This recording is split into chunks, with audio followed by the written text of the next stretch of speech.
Modi is fanatic only about one thing कि you have to perform. Madhya Pradesh, Chhattisgarh और राजस्थान झांकी है, फुल पिक्चर अभी बाकी है। मैं मुसलमान नहीं, मैं भारतीय मुसलमान। बीजेपी की जो पॉपुलैरिटी है वो अब अनदर लेवल है, मतलब वो सेकंड, थर्ड, फोर्थ जितनी भी पार्टी लोगी वो मिला ले तो भी वो बीजेपी को छू नहीं पाएगी। आप एक चीज नोटिस कीजिए, टॉयलेट जब बना तो शिल्पा और सुल्ताना दोनों को मिला, राशन जब बटा तो मोहम्मद और मोहित दोनों को मिला। बहुत सी बार ऐसा होता होगा कि आपका पर्सनल जो ओपिनियन होता होगा वो आपके पार्टी के नजरिए या ओपिनियन से डिफर भी होता होगा बहुत सी चीजों में। राम तो कण कण में है, राम हर घर में है, राम हर आंगन में है। मन से रावण जो निकाले राम उसके मन में है, मन से रावण जो निकाले राम उसके मन से है। और ये लिखने वाला जावेद अख्तर। लाइफ जब आपको बहुत चीजें सिखाती है, then you have to make a संकल्प कि rest of life should be best of life.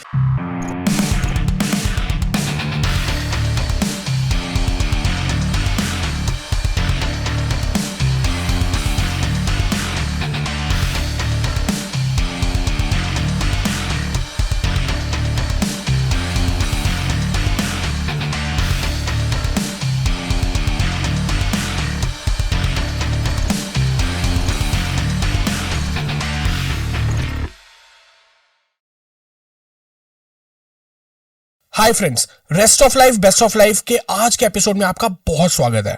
हर बार मेरी कोशिश रहती है कि एक ऐसे शख्स को आपके बीच लेके आए जिनकी लाइफ जर्नी से, जिनके वर्क करने के मेथड से हम कुछ सीख सके और अपनी भी रेस्ट ऑफ लाइफ को बेस्ट ऑफ लाइफ बना सके। आज के जो हमारे मेहमान है वो एक बिजनेसमैन है, एक पॉलिटिशियन है और एक बहुत ही अमेजिंग वक्ता है।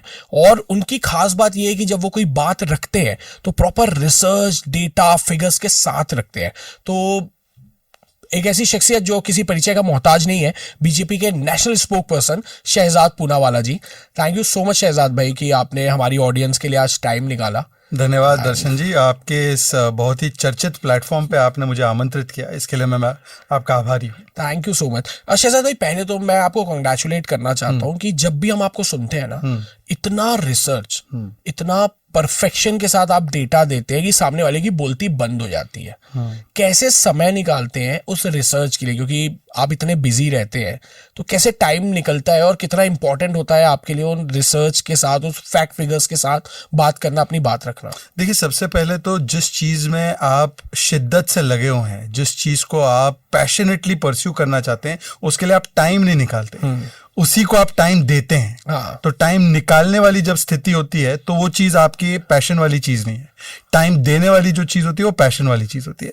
अब मैं आपके साथ ये इंटरव्यू रिकॉर्ड कर रहा हूँ, पॉडकास्ट रिकॉर्ड कर रहा हूँ। मेरा ये फोन इसलिए दिखा रहा हूँ, ऐसे नहीं दिखाऊंगा। इस पे आप देख सकते हैं क्या चल रहा है। यस, क्या चल रहा है? न्यूज़ 18 का न्यूज़ चैनल चल रहा है।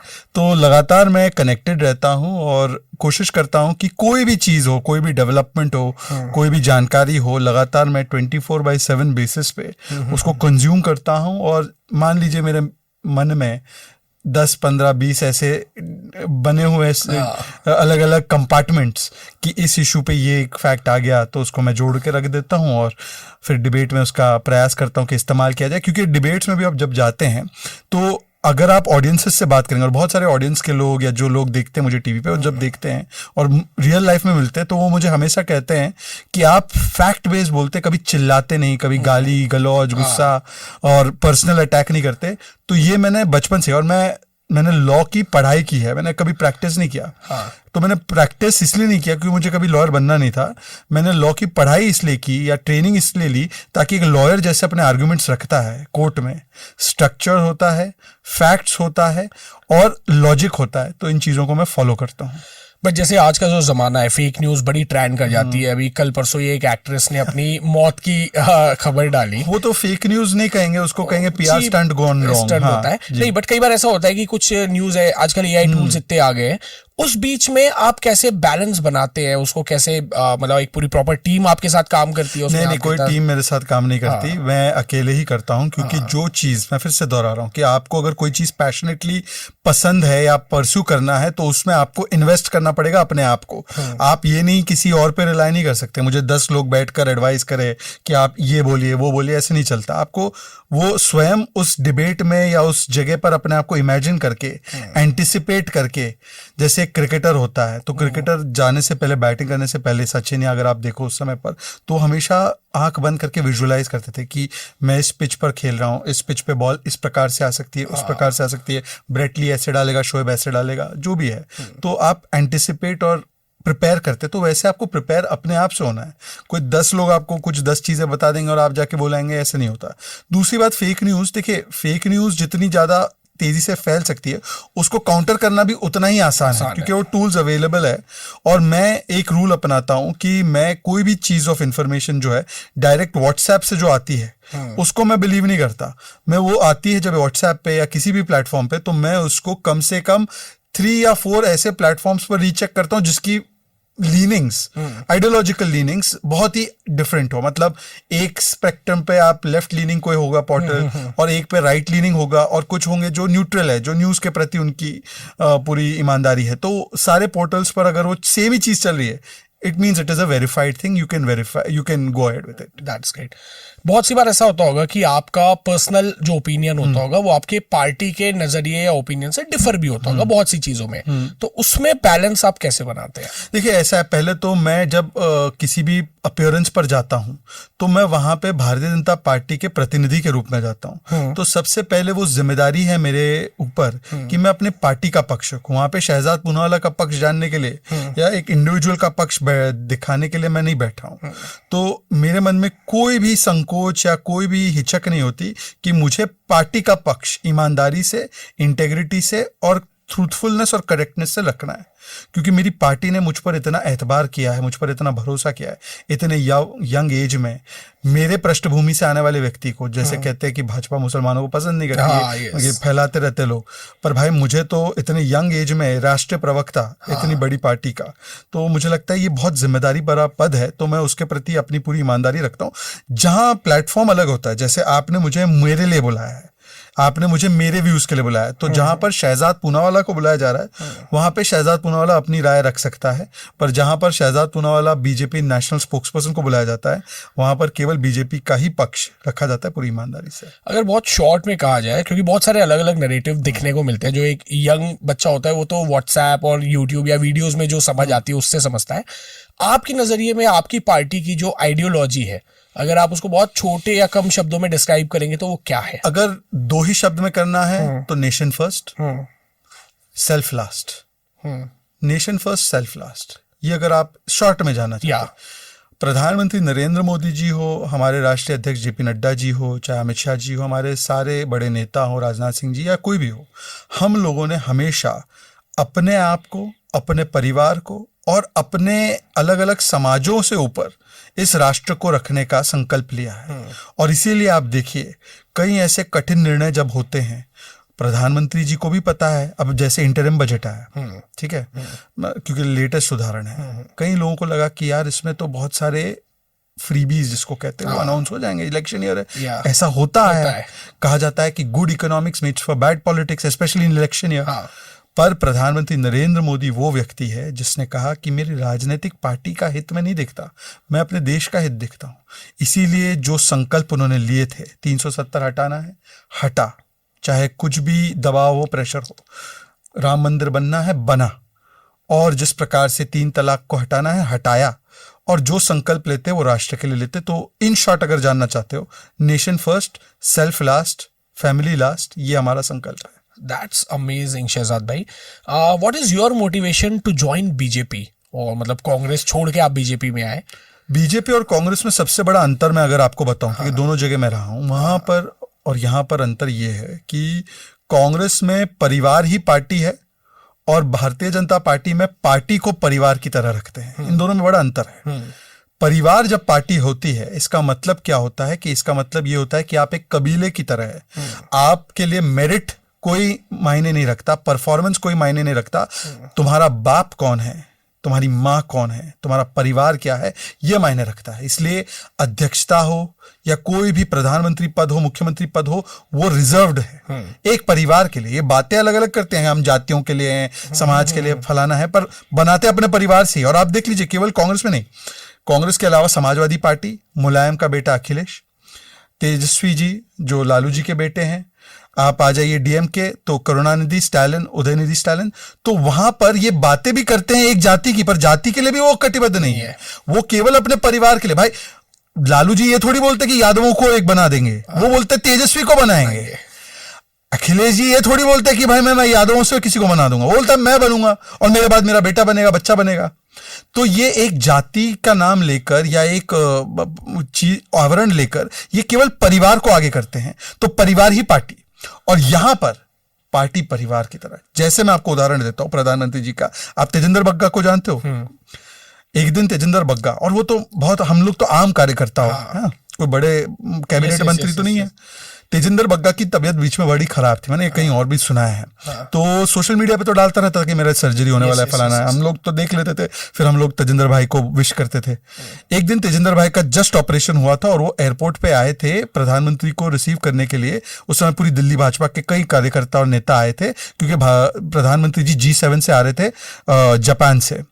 रात के 3-4 बजे उनका प्लेन लैंड होता है, अंधेरा है, पर कार्यकर्ता हजारों की तादाद में है। मोदी जी दुनिया भर के लीडर से मिले थे, बाइडेन से मिले थे। वो वाला कार्यक्रम था जिसमें बॉस बोला गया था उनको, एल्बनीजी की तरफ से प्राइम मिनिस्टर जेम्स ने पैर छुए थे, वो वाले मीटिंग की बात कर रहा हूँ। वहां से आते 4 बजे लैंड करते, राष्ट्रीय अध्यक्ष जी उनके पास में, वो आगे चलते हुए लोगों का अभिवादन स्वीकार रहे हैं और स्वागत उनका स्वीकार रहे हैं। उतने में उनको दिखाई देता है तेजिंदर बग्गा, वो भी उसकी शायद उसने पगड़ी नहीं पहनी थी, नॉर्मल वाली। तो थोड़ा और भी कठिन होता है कि आइडेंटिफाई करना।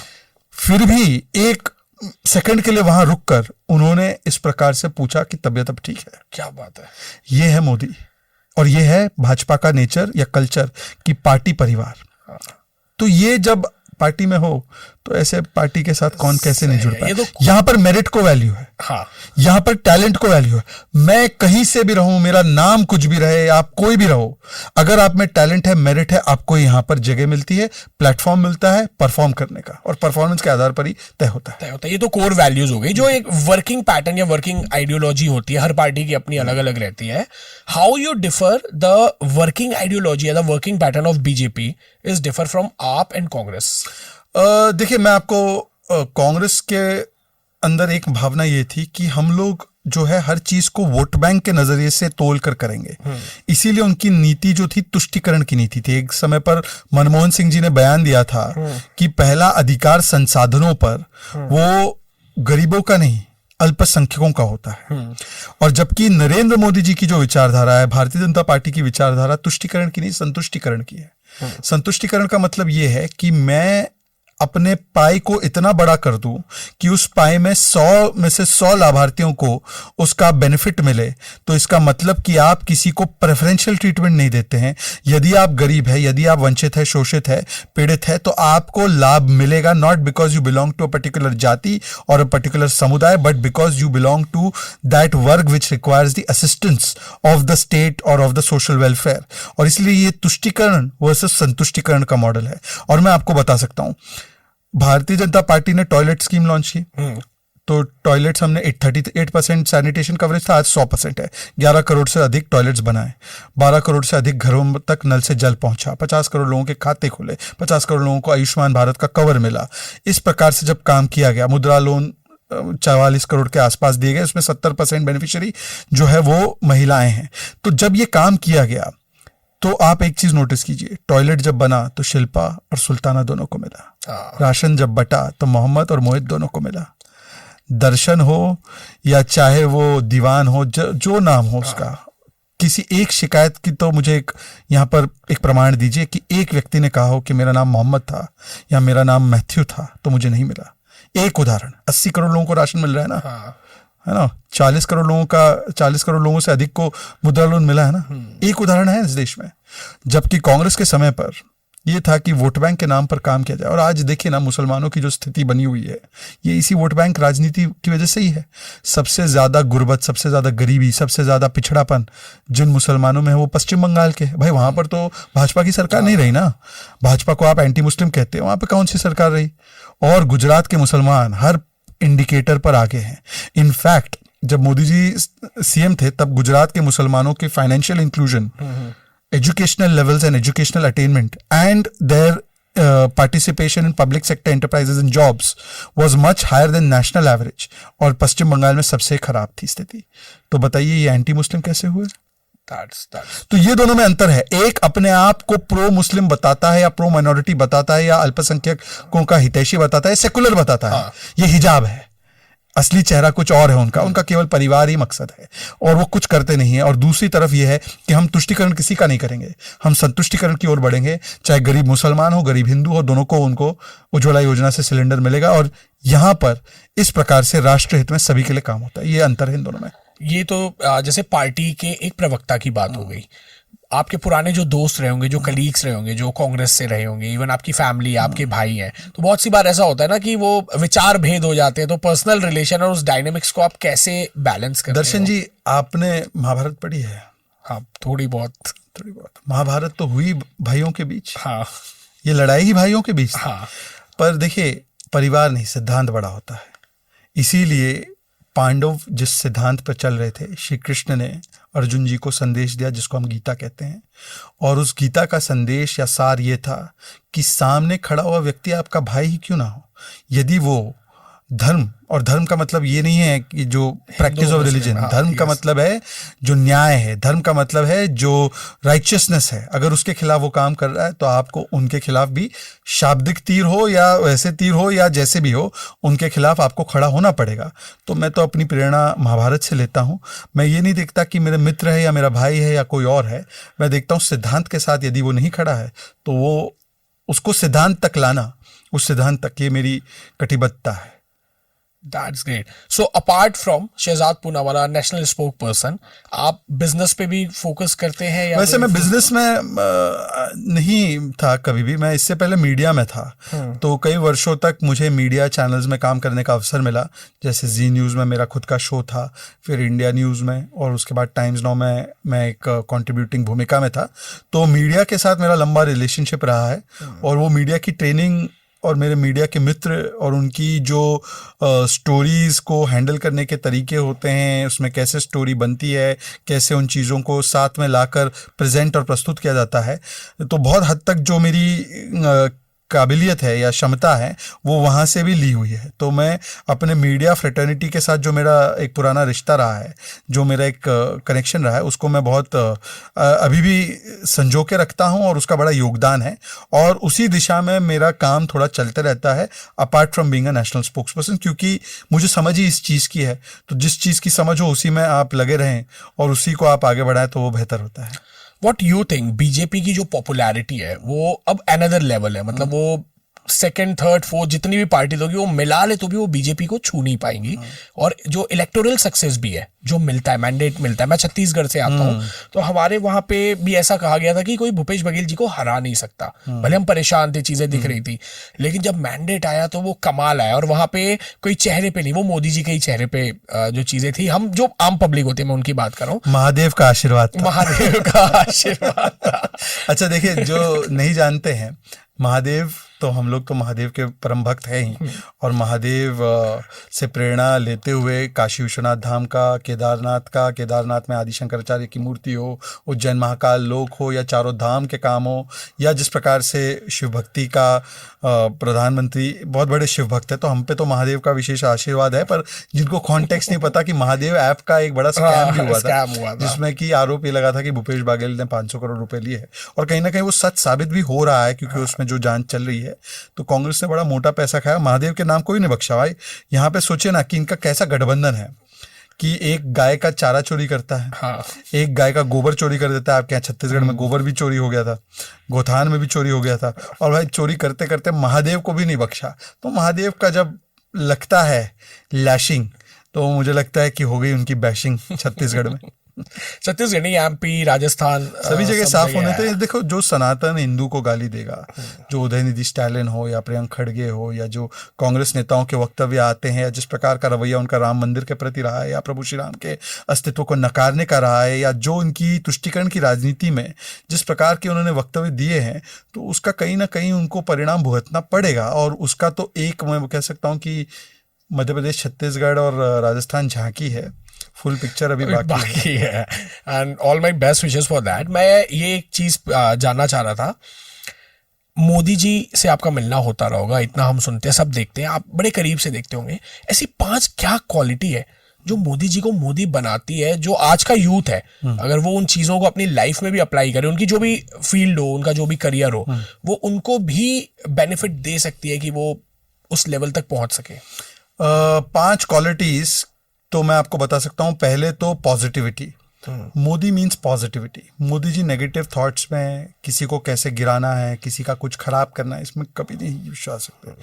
बचपन से ही जो हम लोग पढ़ते आ रहे हैं, और जब वो कार्यकर्ता की हैसियत से या प्रचारक की हैसियत से या जब वो पार्टी के पदाधिकारी की हैसियत से भी काम करते थे, तो उनका ध्यान इसमें नहीं लगता था कि भाई इसको कैसे काटना है, उसको कैसे काटना है। अमूमन जो हम देखते हैं राजनीति में, उनका ये था कि मैं कैसे किसी चीज को उसके लक्ष्य तक पहुंचाऊं या मैं कैसे कंट्रीब्यूट करूं। तो P for positivity. P for परिश्रम। परिश्रम का तो कोई तोड़ नहीं है भाई। आज ये वो व्यक्ति है जिसने अब उनको सरकार में आए हुए, इलेक्टेड गवर्नमेंट में आए हुए एज ए चीफ मिनिस्टर 2001, अब 23 years, he has not taken single day off. He has not taken single day off. 23 into 365 करो भाई। आपका लास्ट ऑफ तो अभी लास्ट संडे रहा होगा, ले ही लेते हैं। ये पी फॉर परिश्रम। P for persistence. परसिस्टेंस का मतलब क्या बोलेंगे? परिश्रम और परसिस्टेंस में अंतर क्या है? परिश्रम मतलब परिश्रम बहुत लोग करते हैं। परिश्रम हार्डवर्क कई लोगों को मजबूरी में भी करना पड़ता है, चॉइस से नहीं, मजबूरी में भी करना पड़ता है। परसिस्टेंस वो होता है कि एक चीज मैंने संकल्प लिया, संकल्प से सिद्धि तक पहुंचाना, इसको परसिस्टेंस। चाहे उतार आए चढ़ाव आए। 2 सीट थी तब भी हम राम मंदिर के लिए संकल्पित थे। 303 सीट आई तब भव्य राम मंदिर खड़ा किया। 2 सीट थे तब भी हम 370 को हटाने के लिए संकल्पित थे। 303 सीट आई तो हटाया। 2 सीट थे तब भी हम मुस्लिम बहनों को उनके अधिकार दिलाने के लिए कटिबद्ध थे। 303 सीट आई तो नारी शक्ति वंदन अधिनियम हो, 3 तलाक हो, उसको हटाया। तो ये परिश्रम, पी फॉर परिश्रम। फिर मैं कहूंगा कि उनका एक एटीट्यूड, प्रेजेंस ऑफ माइंड। तो ये चौथा पी हो गया, presence of mind. Presence of mind उनका गजब है। मैंने आपको एक बग्गा जी का उदाहरण दिया, अब मैं दूसरा उदाहरण देता हूँ। अमिताभ बच्चन जी, उनके रिस्ट पे चोट आई थी, शायद आप लोगों को पता होगा, आपका फिल्मों से अच्छा खासा रिलेशन है दर्शन भाई। तो अभी राम मंदिर के लोकार्पण और प्राण प्रतिष्ठा के दिन पर अमिताभ जी को भी न्योता था और वो वहाँ पे बैठे थे। और प्रधानमंत्री के प्रेरक उद्बोधन के बाद आपने देखा होगा, संभवतः वो गए थे और सभी से अभिवादन किया। तो 1 सेकंड के लिए अगर आप क्लिप डाल दो, अगर पता नहीं आपके उसमें अगर क्लिप डाल सकते हो तो डालना। अमिताभ जी से जब वो पार कर रहे थे तब वो 1 मिनट रुके और उन्होंने कलाई पर इंडिकेट किया। अच्छा। कई लोगों को समझा नहीं, ये कई सारे इंस्टाग्राम पेजेस होते हैं ना, वो उन्होंने डाला था एक क्लिप पर उनको कॉन्टेक्स्ट ही नहीं पता। कॉन्टेक्स्ट ये था कि अमिताभ जी की कलाई पर चोट लगी थी, उनका शायद कुछ संभव तो कुछ ऑपरेशन सर्जरी भी हुआ था, तो उसके बारे में मोदी जी ने पूछा उनसे। P for presence of mind. And P for मैं कहूंगा कि परिवार नहीं, परफॉर्मेंस पर ज्यादा ध्यान। क्या बात तो मैंने 5 पी आपको गिना दिया। तो P for performance. Modi is fanatic only about one thing, कि you have to perform in economy. therefore we are from 10th to 5th going to 3rd position, fastest growing economy। तो economic performance. Perform in infrastructure. आज 11 लाख करोड़ हमने infrastructure के लिए दिए। क्यों दिए भाई? क्योंकि आज दुगने रेट से हाईवे बन रहे, दुगने रेट से एक्सप्रेसवे। आपने अटल सेतु देखा, आप मुंबई में रहते हैं, अटल सेतु पे गए कि नहीं गए पता नहीं, आप गए ही होंगे। फिर उसके बाद P for performance in the space technology, कि आज हम चंद्रमा के दक्षिणी ध्रुव पर हम लैंड कर गए। P for performance in international policy. आज G20 जैसा हमने आयोजन किया और एकदम सक्सेसफुली आयोजित किया। तो पी फॉर परफॉर्मेंस के लिए मोदी जी जो है हमेशा कटिबद्ध रहते हैं। तो ये 5 पीज है या 5 क्वालिटीज है जिसको मैं देखता हूं कि उनके अंदर है। Amazing. What do you think social media का रोल आज की पॉलिटिक्स में कैसा है, और आपके पर्सनल करियर और आपके पॉलिटिकल करियर के लिए सोशल मीडिया कितना इम्पैक्ट क्रिएट करता है या उसका क्या रोल रहता है? देखिए, सोशल मीडिया आज की तारीख में क्यों इतना इम्पैक्टफुल है, उसके पीछे भी 10 साल पहले आपको जाना पड़ेगा। 2014 से पहले हमारे देश में मात्र 350 किलोमीटर का ऑप्टिकल ब्रॉडबैंड नेटवर्क का जाल बिछा हुआ था। Only 350 kilometre. आपको याद होगा जब आप बचपन में छोटे रहे होंगे और इंटरनेट यूज करते थे तो VSNL का कनेक्शन लगता था, लैंडलाइन वाला। उसमें भी 15-20 रुपए, 15-20 मिनट काम करो तो लंबा चौड़ा बिल आता था। स्पीड्स कितनी लो होती थी उसकी, डाउनलोडिंग और अपलोडिंग स्पीड आपको पता है। और उसके बाद जब मोदी जी सरकार में आए, सेवा का मौका मिला, तो उन्होंने कहा कि मैं एक डिजिटल सेतु का जाल बिछा दूंगा। राम सेतु से तो माँ सीता वापस लौट आई लंका से भारत, परंतु डिजिटल सेतु से भारत को इंडिया से जोड़ने का काम इस राम भक्त ने किया। और आज 6 लाख किलोमीटर का ऑप्टिकल फाइबर नेटवर्क गांव-गांव तक हमारा पहुंच चुका है। इंटरनेट यूजर्स की पेनिट्रेशन बढ़ी है। मोबाइल फ़ोन मैन्युफैक्चरिंग भी बढ़ा है। हम इंपोर्ट करते थे 2014 से पहले केवल 2 मैन्युफैक्चरिंग यूनिट्स थी, आज 200 है और हम एक्सपोर्ट करते हैं। और 95% जो इंडिया को रिक्वायरमेंट है वो इंपोर्ट नहीं होता, अब वो स्वयं भारत में ही बनता है। आईफोन के फ़ोन, सैमसंग के फ़ोन, गूगल के पिक्सल फ़ोन यहीं पर बन रहे हैं। $10 बिलियन का फ़ोन हम लोग जो है एक्सपोर्ट करेंगे, तो हम एक्सपोर्टर बन चुके हैं। तो स्मार्टफोन सस्ते हुए, स्मार्टफोन की संख्या हाथों में बढ़ी, 80 करोड़ लोगों तक ब्रॉडबैंड कनेक्शन पहुंचा, इंटरनेट पेनिट्रेशन पहुंचा और इंटरनेट की कॉस्ट में मैसिव डिक्लाइन आया। तो 300 रुपया प्रति जीबी से लेकर 9 रुपए प्रति जीबी हुआ, 95% कॉस्ट कम हुआ। इसी समय पर ये फैसिलिटेट कर गया कि आप सोशल मीडिया पर ज़्यादा लोग आ जाए, क्योंकि सोशल मीडिया प्लेटफॉर्म्स भी तब टेक ऑफ कर रहे थे।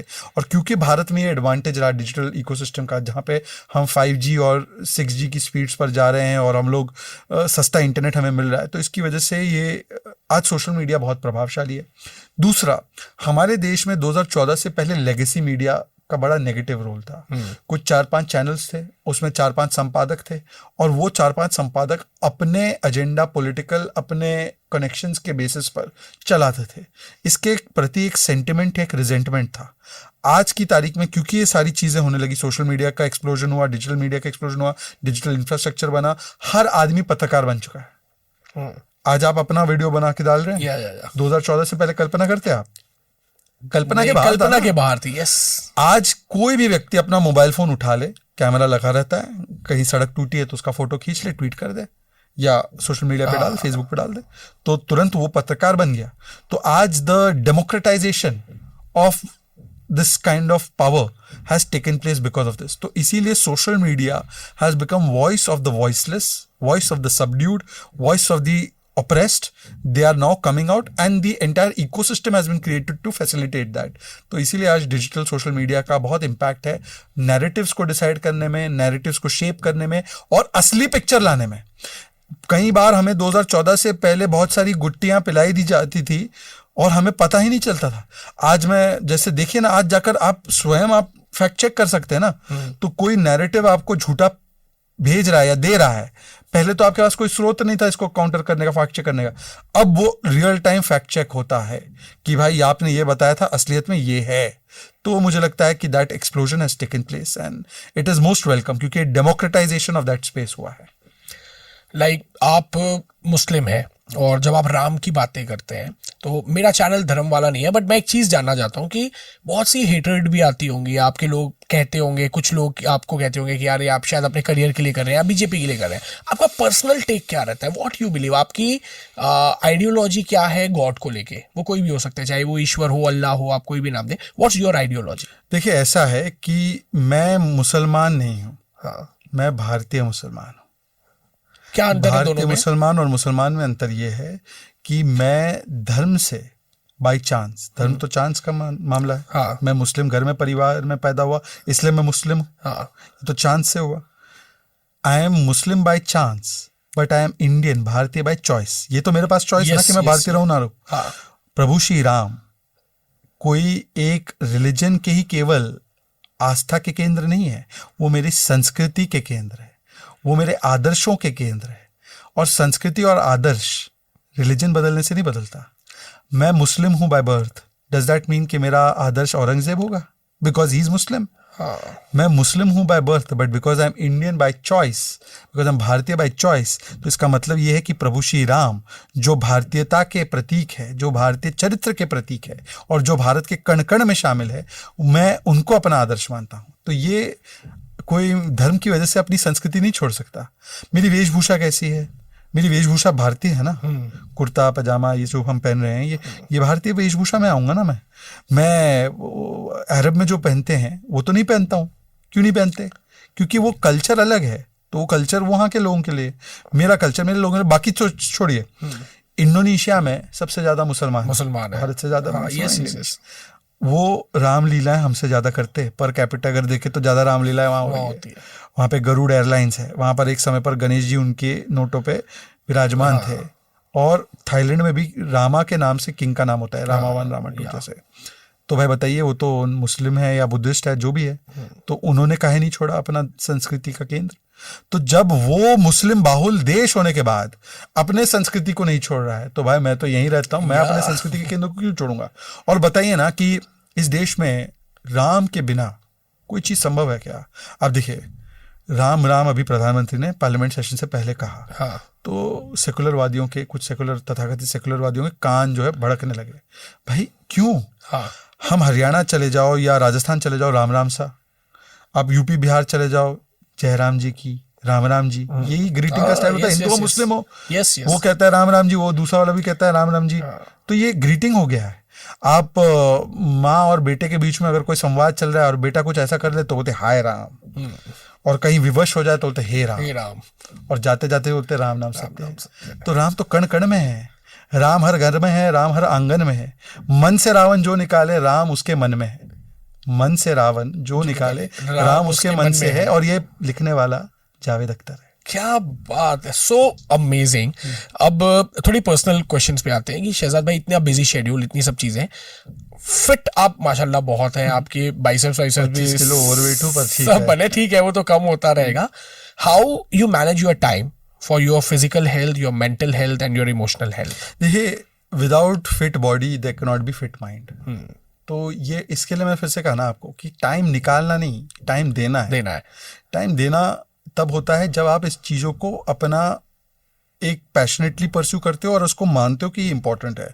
जो लोग एक्सरसाइज के लिए टाइम निकालते हैं वो एक्सरसाइज कभी नहीं कर पाते, और जो टाइम उनके पास रहता ही है एक्सरसाइज के लिए तो वो एक्सरसाइज ढंग की करते हैं। तो सुबह जल्दी उठो और जल्दी जाइए जिम, 6-7 बजे तक जिम खत्म कर दीजिए, 7 बजे के बाद काम पे लग जाइए।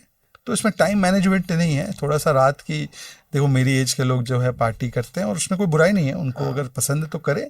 नाइट लाइफ भी एक होती है, लोगों को एंजॉय भी करना होता है, पर then you have to make choices. हर चीज़ मॉडरेशन में अच्छी होती है। आप एक रात फ्राइडे नाइट या सैटरडे नाइट पार्टी करने चले गए तो थोड़ा देर हो गया तो एक दिन आप देर से उठते हैं, पर बाकी के दिन पे मॉडरेशन में खाना, मॉडरेशन में पढ़ना, मॉडरेशन में टीवी देखना, मॉडरेशन में डिजिटल चीज़ों पर टाइम स्पेंड करना और मॉडरेशन में अपने शरीर के लिए व्यायाम का समय निकालना, ये इंपॉर्टेंट है, ये अनिवार्य है हर चीज़ मॉडरेशन में करना। और बॉडी सही रहेगी तभी माइंड सही रहेगा। अब तो बहुत सारे लोग एनालाइज भी करते हैं कि कैसे आप, अगर मान लो कि आपका मेंटल स्टेट ठीक ना हो, मतलब आप इमोशनल हो रहे हो या किसी चीज़ पे, तो आप थोड़ा सा अपने बॉडी को थोड़ा सा उसमें स्वेट जनरेट कर लो या थोड़ा सा मूवमेंट कर लो, तो that motion can change the emotion. ऐसा लोगों ने अभी निकाला है और वो हो रहा है। और आपके जो ब्रेन की जो वायरिंग है वो अफेक्ट होती है जिस प्रकार से आप एक्सरसाइज करते हो, जिस प्रकार से आप अपने शरीर को रखते हो, क्या खाते हो, क्या पीते हो उससे। क्योंकि रेगुलर आप डिबेट पे रहते हैं, वहाँ पे इतना हम देखते हैं बहुत सी बार, आप तो बहुत नॉर्मल बोलते रहते हैं बट सामने वाला आप पे चढ़ता रहता है। आप मेरे से भी हो जाता है कभी कभी, आप चुटकियां भी लेते हैं कुछ अपने जो कलीग्स रहते हैं उनकी, तो बहुत बार ना वो एकदम हीट जनरेट हो जाती है। फिर सडन मैंने देखा है कि आप उसका जब दूसरे से बात करें तो बहुत नॉर्मल बात करने लगते हैं। तो वो कैसे बैलेंस करते हैं? क्योंकि बहुत से लोग का ये रहता है कि अगर सुबह किसी से झगड़ा हुआ है तो वो रात तक वो टेम्परामेंट चलता रहता है। हर चीज तात्कालिक टेम्पररी होती है। झगड़ा टेम्पररी, प्यार temporary, achievement temporary, failure temporary. इस चीज़ को समझना ज़रूरी है। हालांकि इतना आसान है कहना, कई बार मुझे भी कुछ चीज़ें बुरी लगती है तो काफ़ी देर तक स्टिक होता है। It's not that easy to shake it off. चाहे डिबेट में किसी से अननेसेसरी पंगा और दंगा हो गया हो या कोई और पर्सनल या पॉलिटिकल लाइफ में सेटबैक या कुछ हो जाता हो, तो ईजियर सेड। पर मैं इस चीज़ में बड़ा विश्वास रखता हूँ कि everything changes. So everything changes, success will change, failure will change, you have to just give it time. Time देते हो तो होता है। तो stoicism is a very big philosophy, I believe in. आपने कभी स्टोइसिज्म के बारे में पढ़ा है? नहीं, मैं पढ़ूंगा। स्टोइक्स जो होते हैं, स्टोइक्स हमेशा एक चीज पे विश्वास रखते हैं कि they can't control external factors, what they can control is the reaction to the external factors. Respond कर, supposing Darshan you abuse me, I can't control that, right? You want to abuse me, you'll abuse me, but I can control my reaction to you abusing me. I can either say ठीक है दर्शन, that's the best you got, that's what your parvarish is, that's why you're abusing me, which is a better way of dealing with yes, yes, yes. क्योंकि मैंने आपको pin भी कर दिया और मैंने आपके लेवल पे डिसेंड नहीं किया। या मैं आपका गला पकड़ लूं और गला पकड़ूंगा तो जेल मुझे ही होगी क्योंकि आपने वायलेंस कर दिया। तो स्टोइसिज्म बेसिकली सेज कि बाहर क्या हो रहा है, एक्सटर्नली क्या हो रहा है, उसको छोड़ो, अपने रिएक्शन को कंट्रोल करो और अपना बेस्ट देके छोड़ दो. Stoicism is pretty much what is also advocated in Mahabharat, in the संदेश ऑफ गीता, कि फल की चिंता मत करो, कर्म करो. कर्म करो. आज से 10 साल पुराने शहजाद को आपको मौका मिले कि कुछ ऐसी एक टिप देनी हो, तो आप वो क्या देंगे कि जो आप आज हैं उससे और बेटर जगह, बेटर चीजें हो सकती हो? तो ऐसी क्या सीख या लेस इम्पल्सिव. हाँ, और वो less तो मुझे लगता है impulsive. कि वो तो एज से, अनुभव से, धीरे धीरे करके, और लाइफ जब आपको बहुत चीजें सिखाती है, then you have to make a संकल्प कि rest of life should be best of life. तो ऐसा है, पर मुझे कोई रिग्रेट नहीं है. नहीं, I am not talking about regret. हाँ, रिग्रेट के दृष्टि से नहीं, पर ऐसा है कि कई सिचुएशंस में इम्पल्सिव रिएक्शन से आप किसी और को नुकसान या हर्ट कर जाते हो अपने शब्दों से, अपने एक्शन से. तो वो अवॉइड करने के लिए आपको हमेशा काम रहकर, उसके प्रति सोच कर, और हो सके तो स्लीप ओवर करके फिर रिएक्ट करो. तो जितना रिएक्शन डिलेट करोगे उतना बेहतर. This doesn't mean become indecisive. हाँ हाँ. ना क्या कुछ लोग बोलेंगे नो रिएक्शन बेस्ट रिएक्शन. ऐसा नहीं है. रिएक्ट तो करना है, सूद समेत सोच समझ के आपको रिएक्ट करना है, डिसाइसिवली रिएक्ट करना है. पर that reaction should be not out of fit of anger और emotion, it should be out of some basis. तो वो अपने आप को मैं जरूर 10 years ago के शहजाद को एडवाइस देता. और 10 years ago के शहजाद को ये भी एडवाइस देता कि हालांकि मैंने 6 साल पहले बीजेपी ज्वाइन, मतलब कांग्रेस छोड़ी थी, ज्वाइन तो मैंने 2 साल पहले की है, पर मुझे अंतर समझ में आया बीजेपी कांग्रेस का. तो 10 साल पहले ही समझ आता तो और बेहतर होता. और बेहतर. पर मुझसे कई सारे लोगों ने, जब कांग्रेस में हुआ करते थे तब मैंने ये डिसीजन लिया, कई सारे लोगों ने बोला गद्दार गद्दार, पार्टी का गद्दार, परिवार का गद्दार. आज वो सारे गद्दार गद्दार कहने वाले लोग या तो मेरी पार्टी में ज्वाइन हो चुके हैं या तो वो आवेदन लेकर खड़े हैं. तो ये मेरे लिए एक सेंस ऑफ सेटिस्फैक्शन है. सेंस ऑफ ह्यूमर भी आपका काफी कमाल का है. ह्यूमर के बिना आप रह ही नहीं सकते. हाँ. जो आदमी अपने ऊपर जोक ना ले सके या जोक ना कर सके, या अपने आप को बहुत ज़्यादा सीरियसली ले ले, या अपने आप को इतना इंपॉर्टेंस दे दे, वो व्यक्ति का पतन बहुत जल्द हो जाता है. तो सेंस ऑफ ह्यूमर होना ही चाहिए. सेंस ऑफ ऑर्डर नहीं होना चाहिए. सेंस ऑफ ह्यूमर होना चाहिए, अपने प्रति भी और दूसरों के प्रति भी रख सकते हैं, depending on how they take it, but अपने प्रति होना चाहिए. वरना ऐसा ना हो कि भाई आपने जाके साफ स्टार्ट कर लिया, किसी को बॉडी शेम कर रहे हो, किसी को और कुछ शेम कर रहे हो. तो that is not sense of humour, that is a pathetic sense of humour. Sense of humour should be at some level of satire, intellect, and it should be mostly directed at your own self, so that you are also in check. क्या ना, हम लोगों के सबसे जो बड़ी, राम और रावण में अंतर क्या था? राम और रावण में अंतर ये था कि राम जी ना रावण से बड़े, उनका राजनीतिक जो सत्ता थी वो राम जी की रावण से बड़ी नहीं थी. Lanka was much more richer. Ravan बुद्धिमान भी ज्यादा थे तो, और शिव जी के परम भक्त, महाज्ञानी. ये सारे गुण होने के बाद कुमार विश्वास ने, मुझे एक बार मैंने उनका देखा तो मुझे समझ में आया, सबसे बड़ी चीज ये थी कि राम और रावण में चरित्र, बिल्कुल आपने चरित्र की बात की, पर चरित्र में भी क्या, कि राम वो थे जिनके लिए जो प्राप्त है वो पर्याप्त है, और रावण वो है कि उसके पास पर्याप्त है फिर भी उसको प्राप्त करने की इच्छा है. सबसे सुंदर से सुंदर उनके पास चीजें थी और फिर भी किसी और के घर में आपको नजर डालनी है. तो ये अहंकार और ये जो प्राप्त और पर्याप्त के बीच में जो, तो ये इसको पर रखने के लिए, इस स्टेबिलिटी को रखने के लिए अपने आप के ऊपर तंज कसना, अपने आप को डिप्रिकेट करना, ये जरूरी है ताकि आपके पैर जमीन पर रहे, उड़े नहीं आप. जैसे आप एक कमाल के वक्ता हैं, आपकी रिसर्च अच्छी है, सारी चीजें अच्छी हैं, ऐसा कौन आपका आइडल रहा होगा जो आप जिनसे देख के लगता होगा? सुधांशु त्रिवेदी. ये सवाल खत्म भी मत कीजिए. सुधांशु त्रिवेदी. हाँ, बस अगर इस लाइन में हो. वैसे आप देखेंगे ना तो सुधांशु जी से भी ज्यादा इंसाइटफुल जो बोलते हैं. मैं केवल पार्टी के दृष्टि से नहीं बोल रहा हूँ, हालांकि आप बोलेंगे पार्टी के नाम बता रहे हो आप, पर आप प्रधानमंत्री के उद्बोधन देखिए. अभी मैं आ रहा था तो गुवाहाटी में थे, तो गुवाहाटी के विषय में और असम के विषय, नॉर्थ ईस्ट के विषय में बोल रहे थे. या आप राम मंदिर वाला जो उद्बोधन था वो पढ़िए, सुनिए, या जो उन्होंने काशी विश्वनाथ धाम में बोला, या कई बार उन्होंने पार्लियामेंट में बोला है. तो उनके उद्बोधन में जितना आपको ज्ञान के, मैं कहूँगा, मोतियाँ आप खोज के निकाल सकते हैं, उतना, मतलब मुझे लगता है कि he is one of the best philosophical speakers. आप बोलेंगे पॉलिटिकल आदमी, पर फिलोसॉफिकल स्पीकर्स मैं उनको मानता हूँ. और Sudhanshu ji best in executing the philosophical political speech on television in short format. हाँ, तो ये दोनों मेरे सबसे मतलब मुझे जो पसंदीदा वक्ता है, PM and Sudhanshu ji. That's it. Congress में जब आप थे या अभी भी बोलो, कांग्रेस की तरफ से आपको कौन लगता है कि हाँ यार ये बहुत मनीष अच्छे? तिवारी और अभिषेक मनु सिंह भी. दैट्स पर वो ज्यादा कानूनी बोलते हैं और मनीष तिवारी जी कभी कभी चिढ़ जाते ज्यादा. तो चिढ़े नहीं और अपना अंग्रेजी में वो बोलते हैं जब, और अच्छी तरह से बोलते हैं, तो अच्छे तर्क रखते हैं जिसको काटा नहीं जा सकता आसानी से, वैसे तर्क रखते हैं, मजबूत तर्क रखते हैं. तो वो है. और अभिषेक सिंह भी तो खैर उनको तो पैसा भी मिलता है अपनी वकालत का, इतना बड़ा, और अच्छी बात है भाई अगर वो कमांड करते हैं वो रिस्पेक्ट. तो आई लाइक दैट. मैंने दोनों को बताया भी है कि मैं उनकी बातों को बड़ा पसंद करता हूँ, except that they are on the wrong side. ये बड़ा अच्छा था लास्ट में आपने जो बोला, एक्सेप्ट देयर ऑन द. वो तो ठीक है, पर ठीक है, मुझे लगता है कई सारे मित्र मेरे जो है वो राइट साइड पे आ गए. सही है. Literally on the right, literally on the right side. आप बहुत यूथ से भी कनेक्टेड रहते हैं. आप उनके बीच में कॉन्फ्रेंस में भी मैंने आपके इंस्टाग्राम पे देखा था, आप गए थे. जब आप यूथ के बीच जाते हैं, एक एडवाइस जो आप चाहते हैं कि हमेशा मैं सबको दूं, और आज मैं चाहूंगा आप हमारे व्यूअर्स को भी दें, कि what one thing one should follow to make their rest of life best of life. निराश मत हो. और निराश नहीं होना, इसके लिए वो जो 5 P मैंने आपको बताया पीएम के, जो उनके मुझे गुण दिखते हैं, वो 5 P को अपनाओ. उन 5 P's को पी जाओ. तो परिश्रम करो, परसिस्टेंटली करो, पेशेंस से करो, परफॉर्मेंस पे ध्यान दो, पॉजिटिव रहो.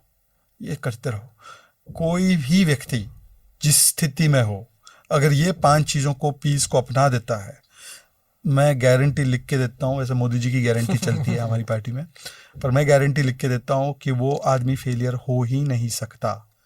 ये 5 पीस को यदि फॉलो करो. मैंने क्योंकि बोला ना, लाइफ में everything changes. Failure will change, success will change, everything will change. You have to stick the course. तो मैं यंगस्टर्स से कहूँगा, बहुत सारे यंगस्टर्स निराश हो जाते हैं, एक अटेम्प्ट पे गिव अप करते हैं. भाई अगर मैं एक अटेम्प्ट पे गिव अप करता, मैं यहाँ बैठा रहता क्या? मेरी लाइफ में या मेरी जर्नी में मेरे पिताजी का देहांत मैं जब 5 साल का था तब होगा. मेरे परिवार से दूर दूर तक कोई राजनीति से कोई नहीं. मेरी परिवार क्या, मेरी पूरी कम्युनिटी से कोई नहीं है. I am in the unlikeliest. मतलब मैं हम लोग जो मुस्लिम समाज से आते भी है, वो मुस्लिम समाज में भी जो हम लोग की कम्युनिटी आगा खानी, वो तो पॉलिटिक्स से बहुत दूर रहती है, बहुत दूर. तो बताइए मेरा क्या लेना ना देना. तो इस स्थितियों से आकर यदि कोई, जहाँ पर भी मैं बैठा हूँ, मैं मतलब कई लोगों को लगेगा कि भाई तुम सिर्फ एक राष्ट्रीय प्रवक्ता हो. मेरे लिए यही थी चीज़ जो मुझे अचीव करनी थी, और मैं बैठा हूँ और इस उम्र में बैठ गया हूँ. तो मुझे लगता है कि अचीव हो सकती है, पर ये कल जा भी सकती है. या और ये कल जब जाएगी तो कुछ और तब मैं और संघर्ष करके और दूसरी चीज के लिए संघर्ष करूंगा. बेटर चीजें आएंगी. जो भी भगवान ने मेरे लिए तय कर रखा है, जो भी डेस्टिनी तय कर रखा है, वो तो होगा. पर मैं इस बात से निराश नहीं होऊंगा, या मैं इस बात से उत्साहित नहीं होता हूँ कि मैं आज ये हूँ, कल नहीं रहूंगा, कल नहीं रहूंगा तो परसों कुछ और रहूंगा. तो चलते जाना है, चलते जाओ, रुको मत, चलते जाओ. That's so amazing. तो चलते रहो. और ये मूल मंत्र रहा शहजाद पूनावाला जी के साथ हमारे एपिसोड का.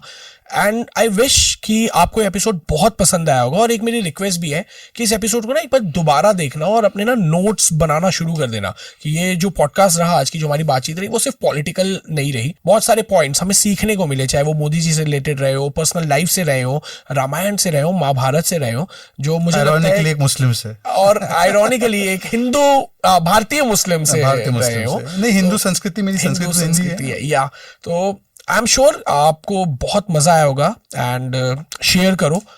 Make the rest of your life best of your life. Thank you so much Shahzad bhai. Thank you Darshan for inviting me once again. Great experience. Thank you so much.